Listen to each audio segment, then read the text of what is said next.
for whatever the day throws your way isn't about the gear. It starts with your mindset. It's the difference between reacting to the world and responding to it. Today we're keeping it simple. A coarse grind, some hot water, and a reminder to breathe. Okay, so this is one of my French presses. And my wife can get close here where y'all can see it a little better. So this is the French press. I'm going to show you how I make French press coffee. The way I like it. I'm going to show you this, and the way me doing this is I'm explaining how to use the French press so that you can do this on your own. You do not have to follow my recipe, but I will explain why I do what I do and how I do it. And as we're going, I'll tell you what parts you can change, not change, to fine-tune what you like. So, here's what I'm using. You don't have to use this, but if you really want to get your coffee dialed in the way you like it, you really need to use a scale. You're eyeballing everything going by scoops, but it will not be consistent. So, I'm not going to explain how to use the scale necessarily in this video. It's chargeable too, but if somebody wants to know, I can answer questions on it. So, what I do first is I set French press on the scale, and I'm going to zero it and make sure it's 0. Okay. Now, for this particular recipe, now I'm going to grind my beans. If you use store-bought coffee, that's fine ground coffee, you can still make it in a French press, but this ratio will be off, and your coffee will not be nowhere as good as it could be if you grind it your own. It's just, you have to experiment, try it, and you'll see what I'm referring to. So I'm going to grab a paper plate. I'm going to grind these. I'm going to dump these in the plate and show you what the grind size looks like. Here's the coffee grinder I'm using. You can use an electric grinder, whatever. I have a lot of things like this in my home that we can use in case there's no power. I don't want to get used to a certain way of doing something and I don't have power to do that. If I'm out and about taking my bike, we're out at work, I can take this with me. It's easy, it's portable, and I'm not going to worry about having power. So this is the coffee that I'm liking right now. This is I try to every month. I try to get 2 or 3 brands of coffee I've never had at different places, and just try them. And if I don't like them, it ain't that I don't like them. If I come across a coffee I don't like, I'll just find a way to make that coffee taste good. So, but this is one that my go-to. Goes on here,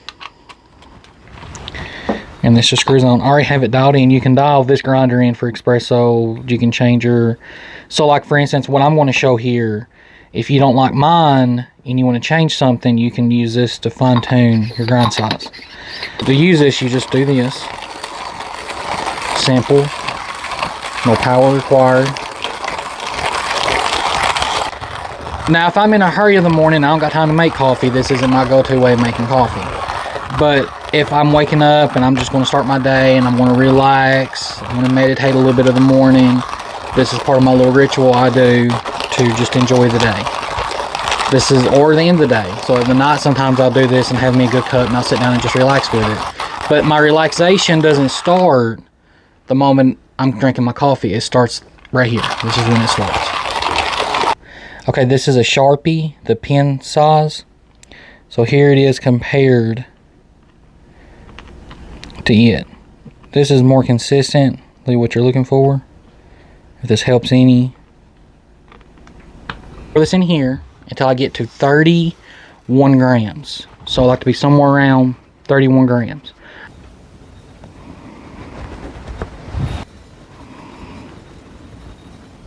I notice if I get around 29 to 30, you can notice the difference. If you do this and you just taste it and you go between gram, 2, 3, you're gonna notice a difference. As long as your grind size stays the same and your water volume stays the same, you will notice a difference. But again, I know I said it a while ago, but I'll say it again. This is how I like my coffee. You might like yours this way, you might not, but this is a good base for you to start, and then you can change different things. You can change your grind size, you can change your water, you can change the amount. What I would start with is I'd leave the water the same for the beginning of it, but you would go here, you would dial this in. If somebody needs to in the comments, I can count how many it is from full. We know how, like if you go all the way left, how many it is to get to where I'm at. If somebody needs me to show this, but try to just turn it till you get your grind size like what I showed down here. Once you taste your coffee, if it is not there's certain elements you don't like. If it's too bitter, if it's too sour, if it's not mellow enough, if it's not bitter enough, you will change your grind size. So like for instance, if you like your coffee more bitter than how this is a very mellow coffee here. There's hardly any bitter, if any at all. If you are wanting it to be more bitter, make your grind size a little finer. Make your water a little hotter. That will make it more bitter if that's what you like. If you don't, if you try this and it's a little too bitter, first thing is try the water a little less as hot. If that don't work, you know, we'll just keep changing, tweaking it, and you out in the way you like it. And it's fun. It's just something enjoyable to try. This is something I do this a lot with. Now, there is some other brands of coffee out there I like. Their grind size might not be exactly this. There's another brand I like, and its grind size is closer to like 38. It's a little finer too. So here is the pot I use. Okay, my kettle. So this recipe calls for 1 bottle of water. You can use it, the bottle of water you like you're choosing. It's just gonna be one of these normal size bottles, the 16 something fluid ounce. And I like the taste of Deer Park. With what we have around us and all the water that's available to us, Deer Park's the one I like. Okay, so I'll set this on here. Now, you don't have to use this. What you can do is you can weigh your coffee and get your grains and everything to the side, get your water boiling in this, and then just dump your coffee grains on top and submerge them a little bit. I only do that if I'm out in the woods, if we're camping, if we're on a bike ride and we're pulling over somewhere and I'm only taking 1 pot. And I can show that somebody wants to see it, but I will boil my water in this, which you can do at home, and then you will just dump your grains in here, no different. Everything else I'm showing you is the same. You'll just measure the temperature of your water, get it around the range I'm about to show, then just dump your grains in here. I don't do that at home because this is part of my ritual thing I like doing. Is this is the kettle I like to use. This is the kettle I use to make all my teas, all my coffees, anything at home that requires me to use boiling water. This is the kettle I use. It's part of my ritual. Again, if I'm out and about, this is the one I use. Unless we have space, then I'll take both of them. Thermometer of your liking, a thermometer brand that you like. What I do is I set it in here. Okay, now you want to get for this recipe somewhere between 180 and 190. Once you taste this coffee, again, if it is too bitter, the first thing you can try is, instead of getting your water close to 190, let's back up close to 180. If it's not bitter enough, then try to get a little closer to the, say, between 190 200. I can let it sit, which I will, for somewhere between 4 minutes and 5 minutes. The coffee will sit in this before I pour it. I can let this sit for up to 10 minutes, and there's not really much of a difference in bitterness and sourness. I'm going to lift this off the bottom just a hair, because the bottom's going to be a little hotter than what the actual water is. So I'm almost at 180 now. Now, if you don't have a thermometer, what I do is I'll get the water to a boil, and then I'll just cut the water off, set it to the side, let it sit for 5-10 minutes. I can kind of tell by looking at it just from experience. But it's usually about 7 minutes. And then I'll pour it and it's pretty well cooled off enough. And that's what I'll use. So here we are, we're at 187. So I'm gonna cut this off. Or can you see this in here, or do you need to change? I can see it. Okay. So I'm gonna pour just enough to cover the grains. About like that. And then I'm gonna start a timer. Just with your phone, watch, whatever. This has a timer made into it. There's just some other features I don't mess with. Okay, you see the bubbles coming out. Okay, so I'll do this for about 30 seconds, 45 seconds. Then I'll pour the rest of the water. And then I'll show you the next step. If you don't do this step, your coffee will taste slightly different, which is fine. That might be the way you like it. You can try it and see. But what happens is, you have to put this on here. At some point, you're going to smash it down. If you don't do this step first, there's a lot more pressure in there because it's doing that with your coffee in there and this on top. So when you press, it's kind of got some hard pressure to it, which is fine. But by doing this, you skip all the pressure issues. This just slides down smooth. So if you've ever used one of these and you notice an issue with pressure as you're pushing down, that's what you're missing. That's the step you're missing to fix this. Try it and you'll see what I'm talking about. Pour the rest of this. And I like to kind of do it in a circular motion if possible to give it a slight stir. I don't want to stir this with a utensil, but you can. It'll be way more bitter. If that's what you like. I like bitter coffee sometimes with bitter chocolate. Okay, and then this will go on. I'm going to line this up where I want it to pour from, so I'll pour from the front. Okay, now I'm going to press this down, and you can feel it go real slow until I feel it's touched contact with the water. It hit the water, I'm going to push down just a hair more. Now I've submerged my grind under the water. See how easy that was to go down? If you do not let that bloom for the first 30-45 seconds, this is kind of hard to push down. Okay, this is the Pathfinder French press. I got this on Amazon.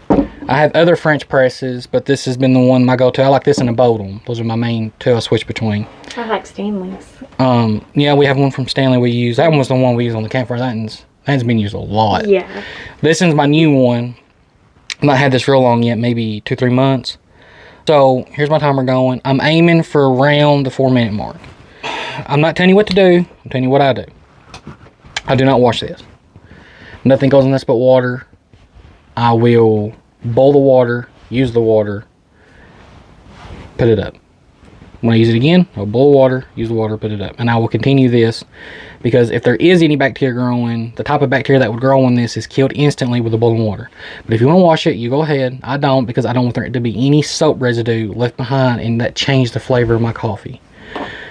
Now, that being said, if somebody else uses this, so if my son uses this, my daughter, my wife, sister-in-law, someone else uses this and makes them coffee and I come along, I might wash it. And that's not me being mean, is I don't know what they did when they used it. I don't know if they put tea bag in it. They're told not to, but people don't always listen. People don't always respect what you have, but that's fine. I don't know what they use, so I will wash it in that situation.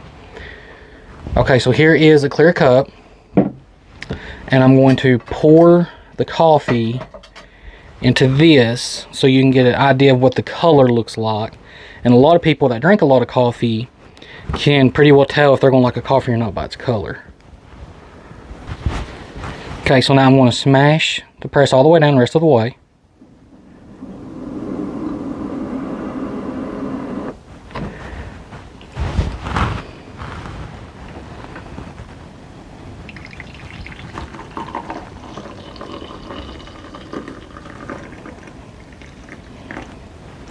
Now, this makes roughly 2.5 cups of coffee.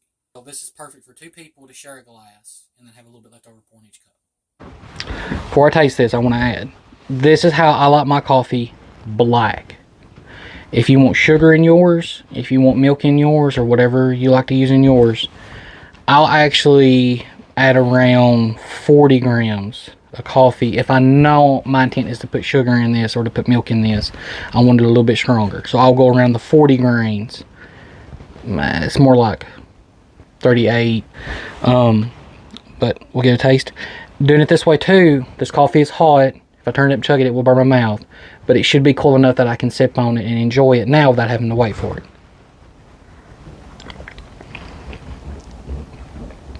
So to me, this is perfectly mellow with my taste buds. I drink a lot of coffee, don't drink a whole lot of cold drinks.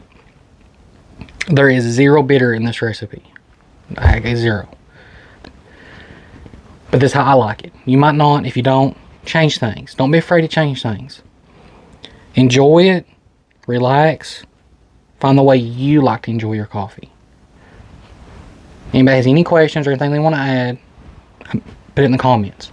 I'll do my best to answer, and if there's anything I missed or something I made a mistake that might help somebody out there in doing this, please share it so we can help other people. Thanks for watching.